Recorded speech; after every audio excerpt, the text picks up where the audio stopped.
Hi, this is Alex from phpacademy.org with a video tutorial for the new Boston.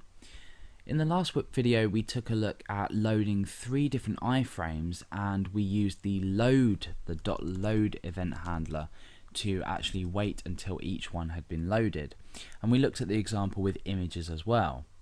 Now in the last tutorial we had a slight problem where we wanted to make sure all the page contents had been loaded, so all of the DOM elements had been loaded, and then we wanted to perform a particular operation or an action, and this action was just to alert something out. So we're working with very basic feedback.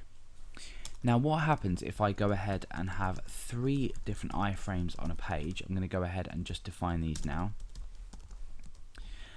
Or other elements. I mean, we're talking about a mix of elements. It could be an iframe, a image, even form elements. It depends on how long the page contents is.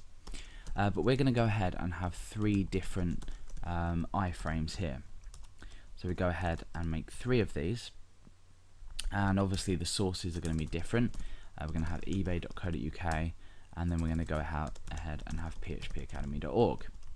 So we've now got these 3 different iframes on the page. Now what I want to do is show an alert dialog when the contents of these 3 iframes have been loaded. So once each and every one has been loaded, I want to then say page has been loaded or window has been loaded. And that's giving you a clue as to how we're going to do this, because we're going to use window as our selector, and then we're going to say load.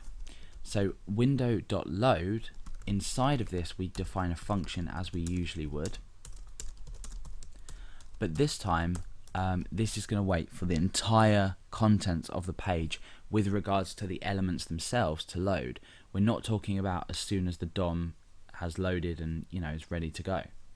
So once each element and its contents, for example, well, let's just take an example. When we load a page, we have the DOM elements that have been initialized. However, they're not necessarily loaded. The contents of them have not necessarily loaded, and this is particularly useful for images, because images sometimes take a while to load. Like for example, if you wanted to have your user apply a particular or allow them to see a particular thing after an image had been loaded, this would be useful. So it depends. I mean, it's all very general and very condensed and quick, but sometimes when you're working in detail you need to know this.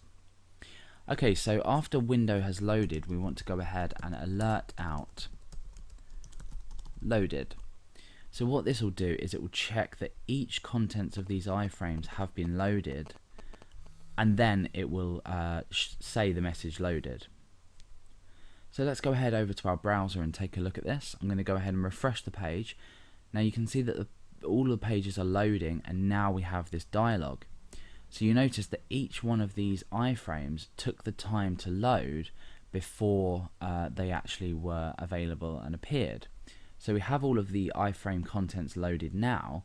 However, beforehand in the last tutorial we saw that we couldn't really assign the load to each one individually, because that then took each one and loaded each iframe was loaded, and then we alerted 3 times.